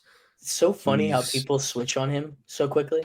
It's You know what all I mean? results. It's all what he It's does. so good. it's so It's all funny. ever- He's the best striker in the world. He's the best striker in the world. He's in that People- I conversation. think, Isak I don't and a know. few other Alvarez guys is may be making in the a conversation. case for it right now, I think. And that's kind of been a little sour taste in my mouth because he's just been phenomenal. Yeah, And he's playing been in for really good Atletico form. out of all teams, he's dominating games. Nah, Mhm. But we knew that he's going not into this. Every attacker has we it. Holland's not Felix. Holland's not gonna create his own chances like that, especially when he No, is it's just the not what he focal point is. in this team, and We all know everyone's exactly not what even he gonna let is. him turn like that. He can do that, but if we had more weapons and more threats in the team, Yeah, we it's don't not right the now. He's the only Bundesliga or La threat. Liga. You know what I mean? It's not like he can just beat his man who's got no pace and isn't No, physical. but like The Prem yes. is a hard league. Everybody's got We don't put everybody's him in got a those game plan positions. for him. Yeah. No, Lately but this season, yes, he's had to drop in yes. so deep. Like Yeah. even if he wanted to, he's getting the ball like midfield. He's not gonna do anything for that. Like Have a hit come some. on. No. My point to this is he's still got 21 goals. Oh, I In agree a with you. horrible But that's what Oh, pisses me off. He so- has 21 goals He and has he 21 could have goals. so much more, and it's not his fault. I think there is a certain aspect of this that could be good for his development though, because we've seen spurts of his game grow that haven't been there in seasons That's right. past because Yeah. it hasn't Oh, been he's necessary. had game. I mean, obviously, relative like the whole League Two comments, I think that's blown out of proportion. Like, yes, he's limited in terms of what he's gonna do with the ball at his feet. But it's not act like he has zero game. Like his bag is probably deeper than we think. But just go look at the Dortmund tapes. It's Right? just Like, not like he you just has- he don't just doesn't want get that a opportunity. 6'5" striker to come Yeah. get the ball deep Pep's like, as like "Eh, a I'd rather defensive not." striker No. would do. Yeah. Like Pep's this like, guy "Eh, is a no." goal scoring prodigy. So just let him get in the box and give him the fucking ball to his Yeah. fucking head or his Yeah. feet. Let him do a bicycle kick or flying fucking karate kick. I don't care. He The has guy it. scored goals for fun, and we don't supply him, and that's the most frustrating part. Yeah. Whereas, He's very Rejan Zlatan in that sense of just like Yeah. getting the ball in good spaces. Zlatan is a faster different and stronger, if anything, technical which player, is but a yeah. crazy thing to say. So it's He like is faster and stronger and usually taller. don't go together. They faster, stronger, taller all don't usually mix in. No, Zlatan was he- never a pacey stud like that. Like he was just technically gifted. Mhm. But you replace the technical skill of Zlatan with the pace. That's what Holland is. It's all opportunity based. He's a freak. Every team on planet Earth would want a Holland. It's just you're I don't know, right. I'm a It's big just Nicholas that there Jackson hasn't fan. been.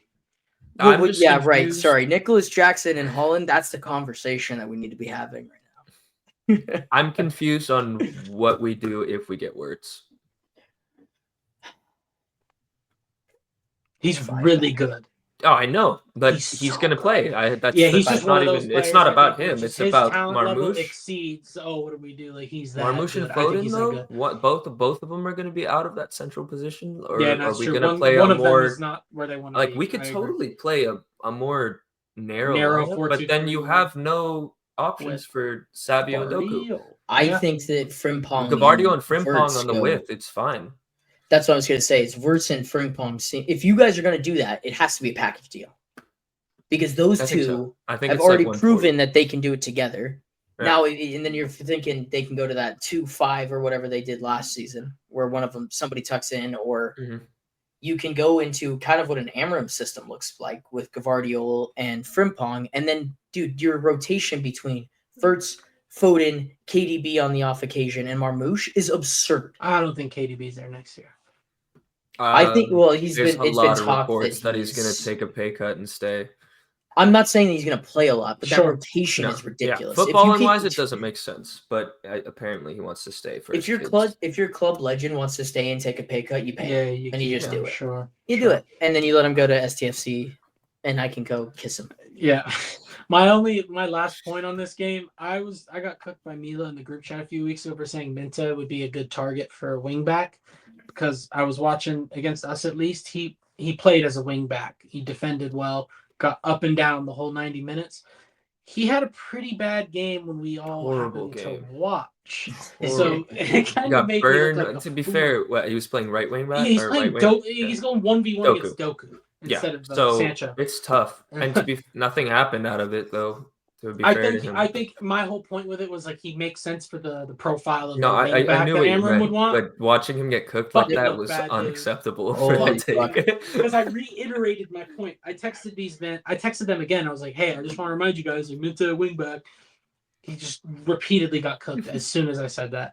So Wingback is the most complex position well, the way Amram in the entire sport. Because we had it with Tuchel as just like bombing fullbacks, but like Amarim wants a winger there who can defend, which is a lot harder to find than how an many attacking players fullback.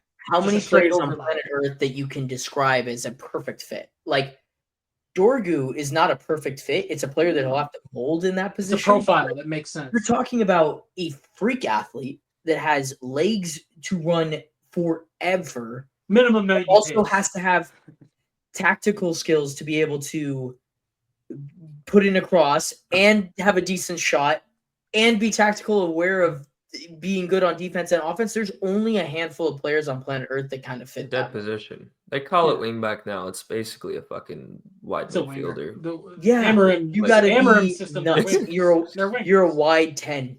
Quinn Like was playing Ahmed there as is a like wingback. the Quinn perfect is a player. winger. Quinn is a winger. And Yeah. he's playing as a wingback. So it's the way Amarim asks him to play. And again, like you said, it's a really tough ask. But if he gets the right guys there, we're done talking about United and all that. But Like look, Diego Dallo is a good fullback. he's a good. I wouldn't say a good he's fullback. great. He's not bad. He's a good fullback. Madrid He and looks Bayern wanted him fuck- for a reason. He looks fucking lost as a wingback in Amarim's system. Yeah. It's a whole different world. And I I'm glad honestly we have think a few minutes to spare to talk about wingbacks. yeah. All right. You have anything else to say on City? No, fuck same 'em. old shit, just a different day. Yeah, You're- that's all of our teams. That's my favorite thing. I'm gonna Alrighty. go bathroom before this top 5 thing though. You go bathroom. And me and Grant, let's keep it rolling. I actually Shut cut your off- mouth. Whoa! Okay. What were we saying? It's so funny watching you in the Juventus kit. Oh, I know. Yeah. It wouldn't let me upload Um, any other pictures. I had to get something in there. No, I didn't get to say my thoughts on City since I went to the bathroom. So I'll say it now while Mila's in the bathroom. Yeah, the City team is just in a weird spot where like it feels like they need goals, but they also need more in defense. You know what I mean? Yeah, there's a lot of just- issues to address. But I it- think it's they had to adjust in January, get reinforcements to get them through the year, and then like Mila said, there's no doubt in their approach. We know they're going to get business done, and they're going to get right back to fighting for the title. I don't think there's really anything to worry about there, to be honest. Rodri walks back into the team. Yeah, I'm not worried about it for them. okay. So I think we're all in agreement of the top. Okay, so top 5 is what gets Champions League. I kind of want to hear what your thoughts are. Liverpool are obviously in. Arsenal are in. Forest for me are in. Right. So then of those, I mean, and now, Brighton are in that mix too. Yeah, you want to hear something really exciting? I predict Chelsea and City to get in there. Is that your thoughts? I think City get in there, Chelsea, because I don't know what I'll do if they don't. Yeah, you have to. Yeah. But So you think let's say I'll give you another team though. No. I want your honest. Like, I want your thoughts. Like, do you Well, of think course it's I'm gonna have to that's go the Chelsea top City. 5 is Chelsea City? I mean, what the fuck do I know? But I mean, Newcastle. I'm not. See, this is dangerous because the way I feel about Newcastle is like on their day, like we saw what they did on Sunday, like dominated Liverpool. But there's other days where they're just not there because when we played them at home, they started that midfield, and Caicedo bossed it. So there's days where they don't have it. Last There's 5 days when they don't matches have in the Prem, they have 2 wins. Exactly. Was You know what I mean? Joelinton It's- in that midfield when you guys played? All 3 of them. I might be wrong. Fuck. Let me check. I don't I think he was. swear catch they you were, up bro. to speed, Mila. I was asking Grant who he thinks Top ends five. up No, I finishing had my in the top headphones 5. on. I heard. Oh, okay, cool. This dude's listening. So- Oh yeah, he thinks I can. Yeah. So I who gotta do you pull have that then? up. Do you also have Chelsea and City as the teams that make Take a Champions look League? at Let me take a look at the table. 'Cause Okay.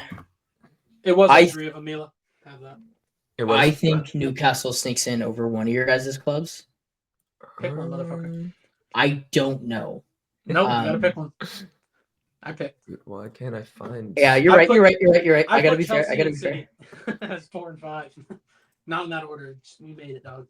I have to look at the fixtures. Oh, don't look at the fixtures, you wanker. Just They're pick them. totally dropping points. Newcastle are going to drop hella points Yeah, bro. by the end of the all of you guys are season. gonna drop points. But I think Newcastle loses a good amount of those games. You know, to be fair, Liverpool have the league wrapped up by the time we played, and we've given them 2 Carabaos. Let us have the 3 points. You know what I'm saying? We might come to an agreement there. City is locked in. It's between Chelsea and Newcastle for me because City still have to play Leicester, Everton, Villa, who are in Champions League aspirations, and Southampton. I got you. There's way too many teams in there. Games? Those are City's games. Oh, bro. So City will make it. I think that it's almost a must. They have to. I think Pep will treat it as so. Chelsea and Newcastle are 2 teams where I think if they were to miss out, it would still be a success of a season for their managers and everything else. So that's where it becomes confusing. Chelsea have a really, really rough stretch of games, and you guys play each other. So the question really becomes: wait, we play who? Newcastle. Oh, yeah. Oh, the question really for me is: do I think you guys beat them on May 10th? At St. James. No, I don't. Okay, I'll go Newcastle, City, Flip it as the other 2. But it's just because it doesn't matter as much for the Chelsea people. I think it's going to be City Chelsea, but I think there's a slight chance that Fulham can will their way into it. That's a shout. I was going to say the only other one they're 3 points off City, and they're very well coached. They approach each game differently. One win outside of City. Calvin Bassey has been a fucking unit the past couple of games. He had a rocky start to his time in England, but he's looking like a baller. He's the strongest guy on the pitch at all times. But that's Romero something to say when Adama Traore's on there. He's also technically gifted. At that size, it's unacceptable for him to move like that. Unacceptable? Don't tell the Chelsea sporting directors he's left-footed. I really like them. Seen them live. Seen what they can do live.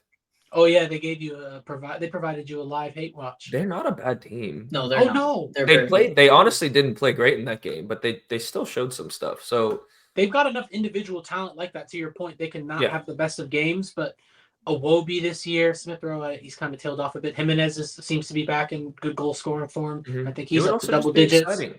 They've got guys, man. Anthony Robinson's got double-digit assists. They've got guys that can make something happen.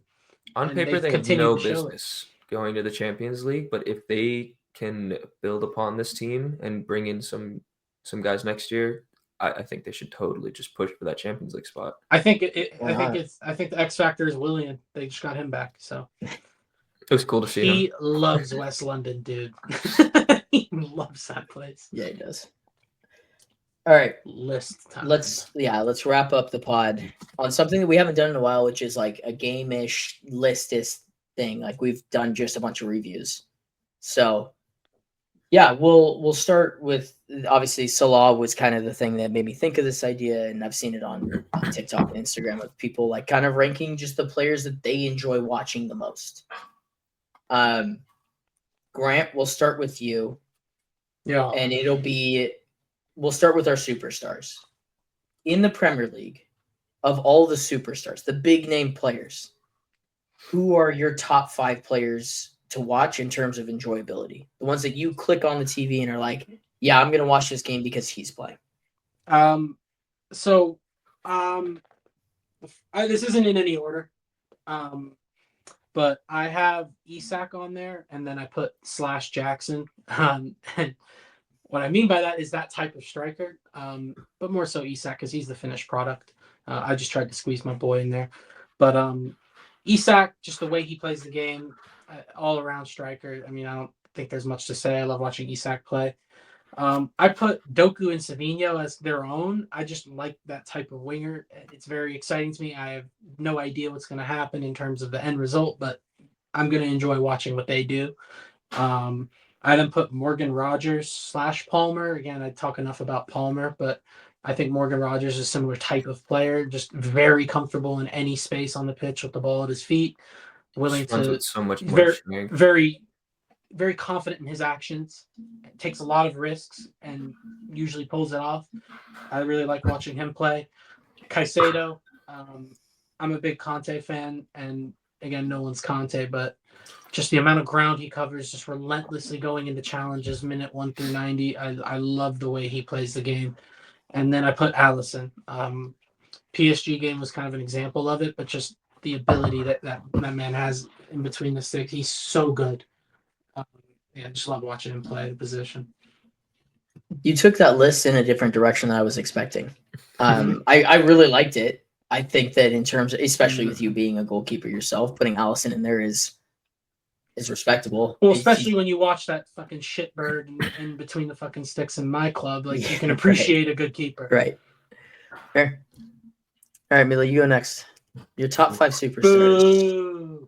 I don't know if all of them. I don't think most of these guys are superstars, but they are definitely some of the up and coming superstars in this league. They have notoriety. Yeah.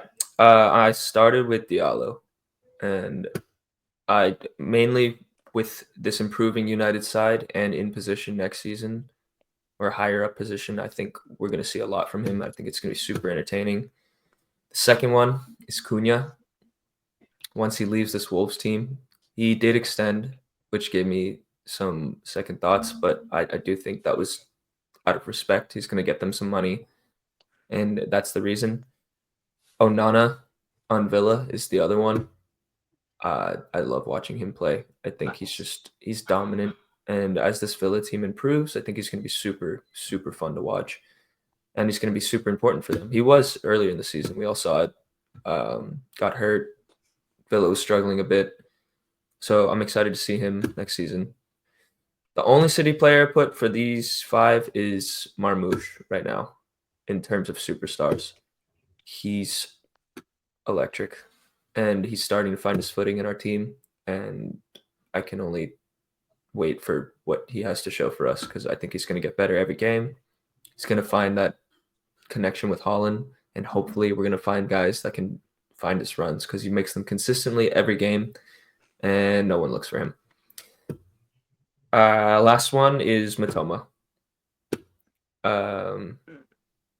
He's so good. I agree. I agree. He's good too. I think a lot of these. Him in that. I mean, a lot of these guys are ballers. They just play for lesser teams that aren't in the Champions League, and I think that's where we're at in the Prem right now. Some of these lesser teams have the better players in those positions, and that's why they're able to compete. And I think he's one of the reasons. He tore Rico Lewis to shreds. I didn't even talk about it in that game. Yeah, he was unreal. Tore him to shreds. I mean, Wolves are in 17th. They have 3 players that go to Brazil. I mean, to that point. Mm-hmm. Yeah. Dylan, onto your sorry list. The beauty of this is we all took it in different directions. Both of these lists. We sure did. And I kind of was hoping that was the case, that we could all have genuine reactions to it. I think I took it the most traditional route. I picked a bunch of really big name players. In my 5th spot, I had Haaland because I like to see freak athletes score goals. It's very fun. There's a certain level of just like 5 seconds, 10 seconds, boom, game's over. Haaland is taken over. There's a consistent list with the here with that type of game-changing player where it's like, oh shit, you without even trying, you can take over a game, and you make it look effortless. Haaland does that from a pure goal-scoring aspect. I think I would have put Haaland, but I'm spoiled from watching Aguero all those years, and that's also fair. It doesn't compare at all. No, it's a different style of striker, right? Like Haaland is so prolific in the one aspect of the sport, which is just like putting the ball in the back of the net. Aguero did everything else, as well as putting the ball in the back of the net, which made him just such a special player. I understand that. I hated him because he torched me too many times. 4, I have Isak. I think that he's the complete striker in terms of what he can do on and off the ball. I think he can look a little deer-like at times, and that's why I have him a little lower on my list. But I think if you're going to have a conversation of who's the best striker in the world, it's 1A, 1B in terms of Haaland and Isak. He's doing it for Newcastle. He will be going to a bigger club this summer, I think. and I'm expecting really big things from him. I think that him starting his career as a left winger and then pushing it into the striker position has changed how he plays. So, who else has done that? Jackson. Except Isak is more polished and way better. 5 years older. It doesn't matter. Finished article. Rest Maybe of that's the what list. Jackson is. That's what I said. No. Isak's the finished version of Jackson to me. The polished. I'm gonna wait for my freeze to unfreeze. Dude, this fucking guy, That man. sucks for I've got clips, and I things can't to clip do. that out. I've got Anyways. things to do, man. Number 3, I asked you guys if injured players are okay. I put Bukayo Saka here. And I think over the span of watching Arsenal the last few weeks, I know exactly why he's here for me. He is probably him and Salah, 1A, 1B in terms of best winger in the Prem for me. He's incredible. Physical athlete. Amazing cross. Amazing finish. He is just awesome to watch. Hate that he's on Arsenal, but fuck, he's some player. And he's young. So there's so much room for growth. Hoping for the best for him, and hopefully he comes back at some point. Number 2, I have Palmer. Well, there's nothing else you can say about the kid. I mean, this is the worst spell that he's had. He's still integral to everything that Chelsea does. He's completely changed their trajectory as a club. Moments of individual brilliance that can take you from worst team in the world to best team in the world. Like it's nothing. The only reason I have him 2 and not 1 is because he doesn't do as much defensive and MVP level stuff that I would consider my 1. Which we talked about him earlier. We ranked him, I think, 2 or 3 in our preseason rankings as a cam. But it's the guy behind me. I turn on my television every United game hoping to see something out of Bruno Fernandes. And I think it's taken the worst team in United's history to prove how important he is to United. But there's that gif of like the circle, and it's like Bruno Fernandes has a good game. Bruno Fernandes has a good game. Bruno Fernandes has a good game. That's what it is at this point. And this is every season, by the way. At this point of the season, it's always an 8 out of 10 at the bare minimum. And now they're asking him to be an 8, a 10, and a 6 every single game, and he does it flawlessly with no help. He has 30-plus goal involvements with some of the worst attacking talent I have ever seen in my entire life. Yeah, they're terrible. 30 goal involvements for a 6, 8, 10 that has no help. He's the most impressive player for United, I think, in the incredible, 16 run or 10. Well, I don't even know how long it's been now.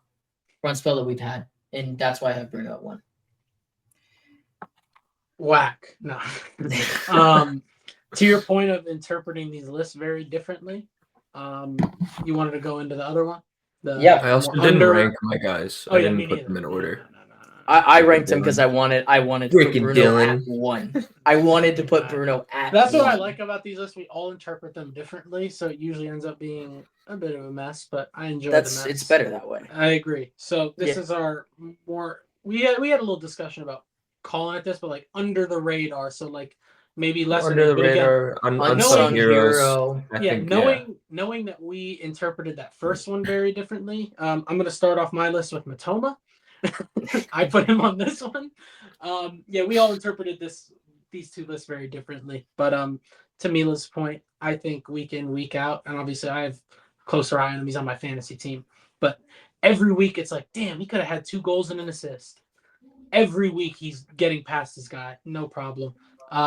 Even if you click on the app and he doesn't have a green rating next to his name, he's not one of those players where that'll really showcase. I don't think the ratings and the green and the orange, all that shit means too much. But Matoma, week in, week out, he's so fun to watch.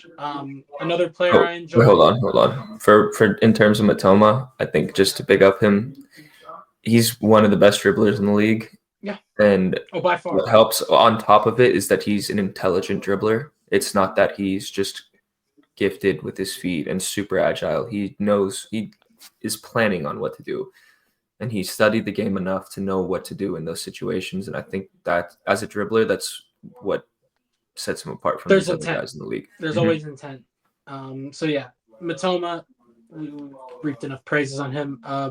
Bergvall over at Spurs. I remember when we first started up the pod, I had him as my young player of the year shout, but can't give Spurs anything there. so I removed him. But I think he's a very exciting prospect. It's a little disappointing. I think he's mostly been used as a 6, at least when he first started getting into the team. Now he's able to really get forward more. I think he's more of an 8 personally, but I think he's very talented, and just the flashes that we've seen, I'm excited to see what type of prospect he turns into. Hopefully leave Spurs, of course. I put Semenyo as my third one. I tried to sneak him onto a list earlier in the year as well, but a very unique profile, one that we don't really see as often anymore, but he's very physical out on that wing while also having that pace. Like, he almost has the build like of a 9. Like, it's like he's way too big to be out there on the wing, but very elegant on the ball, graceful on it. That whole attack just very free flowing and fun to watch. But Semenyo in particular, I really like. Mateta, another guy I give a lot of shout outs to, but similar to kind of Chris Wood, almost just like a proper 9 in an age where we don't really see it as much anymore. Started off the year slow, but he's back to kicking corner flags as standard. Very fun to watch. And then, unfortunately, another Spurs player, I put Danso. Danso's really good. We haven't seen too much of him, but especially in that Spurs system, you really see what a defender has and what they're capable of, because they're pushed to their limits, and I think you can argue even further than their limits. But he seemed to be tested quite a bit already in that Spurs system, and I think he's shown a lot in terms of what he is as a defender. Had to get a defender on here too. I mean, I would love to watch Danso more, but I don't want to watch Tottenham. So. Oh, I got to. It's hilarious. Yeah, he's really good. On to you, sir. I started with Calvin Bassey because I love him. I've fallen in love with him.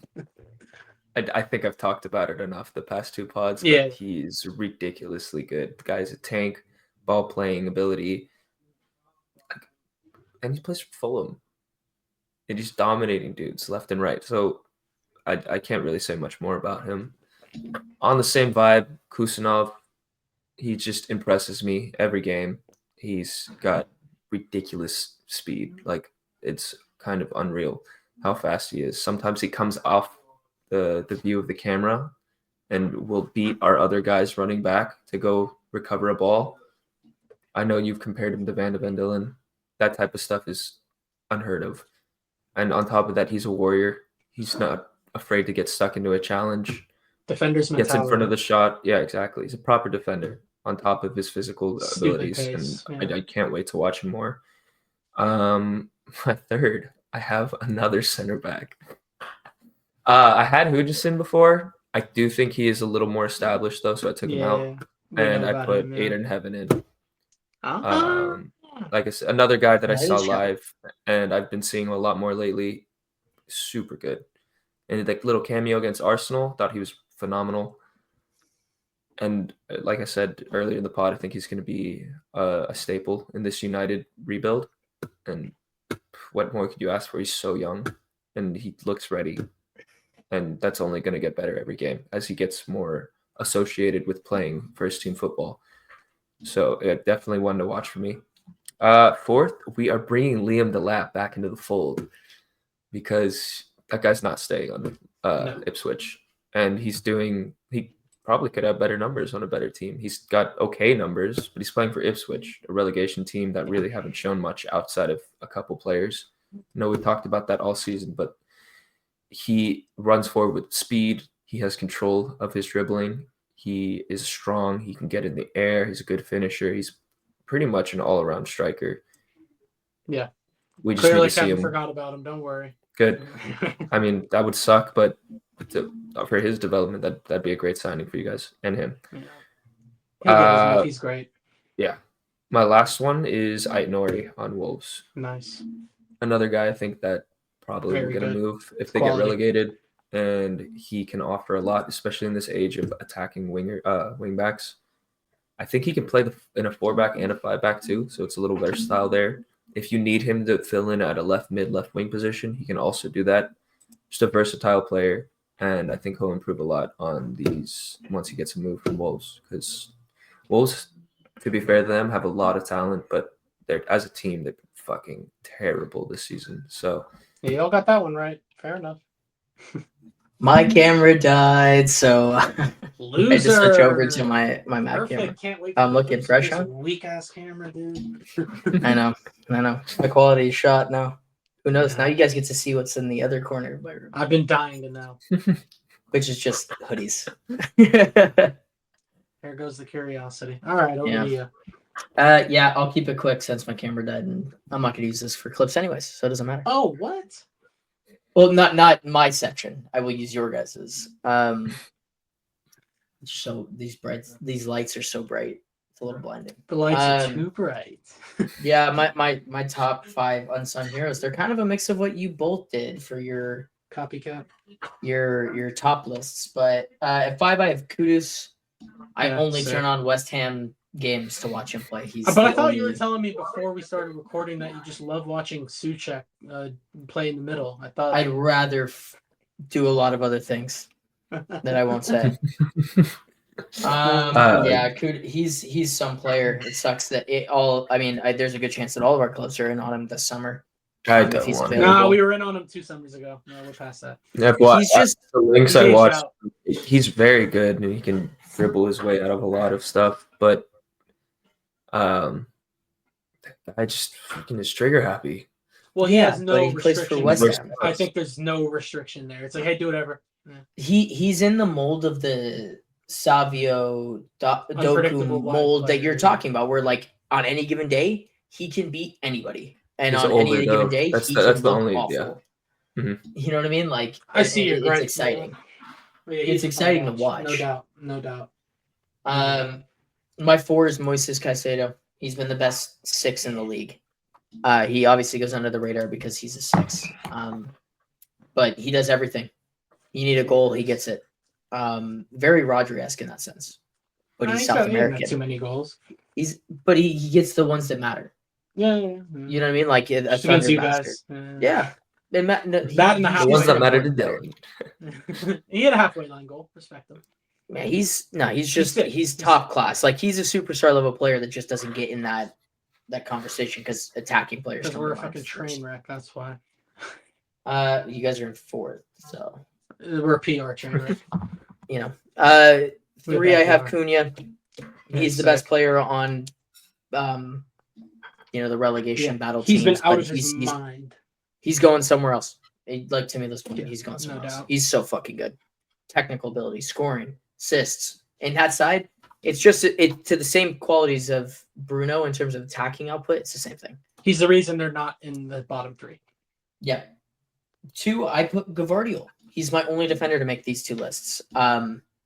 His evolution as a player is super cool. Like you go from center back to left back to like this left wing back hybrid. He's been City's most consistent player, and he's had to be, and he's incredible, and he's lived up to the price tag, in my opinion. But his evolution into becoming this force on offense and attack is, I don't even know how to explain it. It's so impressive. Yeah, It's yeah. so impressive. And that's No why one I saw think him it's as anything other than a center back, except that freaky bald man. right. Uh, And number 1, outside of seeing Marcus Rashford's sexy ass, Morgan Rogers at 1. I mean, fuck. It sucks because I don't think he goes anywhere, but he's some player. He's really some good. player. Since the first day he stepped into the side Mhm. this season, as if he's been there for years. Consistent Very talking comfortable. point for us, for all of us. Like, whoa. Like to make an impact of the team with Ollie Watkins. This whole year. This whole year This he's whole- been good. You know what I mean? Like we're just looking at him like this guy is levels above Villa. Like levels of like I expect him to I be at a think big Villa might side. be at that level now. They might I be, think but like so you know what I too. mean? Like even in the very, very beginning of the season where we weren't entirely Not thinking that, everyone like sold. he's been there and he wasn't a main feature, he wasn't a main staple in Villa's teams last year. Yeah, they got him in To January. come onto the scene and be that good right away is so impressive. It's so impressive. Yeah, I mean, So, yeah, he probably he's had my he had a few cameos last year, but not really a big part. And then all of a sudden, week in, week out, consistently performing. Right? Mhm. And we'd probably be talking about him more if Ollie Watkins could put his chances away early in the season. Yeah, Good point. because that was our was whole thing. abysmal. He didn't have He any was terrible. output. He's missed the most big Rodgers. chances in the league. It's like 25 or something. A lot of the best strikers do, but yeah, he's definitely dipped since last season. It was a shock based off how he was last year. Right. Yeah, he was putting everything away. Yeah. Cool. That's Those a are long fun one. lists. I was happy. Yeah, 144. That's the longest we've ever done. Now we had So- some hating in there. That happens. Yeah, Liverpool went long. That's cool. I'm cool with it. But yeah, you guys good to wrap it up? Yeah. Yeah, I mean we could go another 15 if you want to make it 2 hours. But I'm good. I'm good with 145. That'll work. Alrighty. From myself, Mila, and Grant, we have been Clash of Clubs. This has been episode 33. And I can't see my screen, so I can't end it. We will see you guys in the next. Word for him. Different gravy. Glorious goal. Wreathed in red. We're really seeing the most extraordinary finish here. On this day of days, has he delivered? Just magnificent. Potentially life-changing. That's football. Minute you let it under your skin, then you begin to make it better.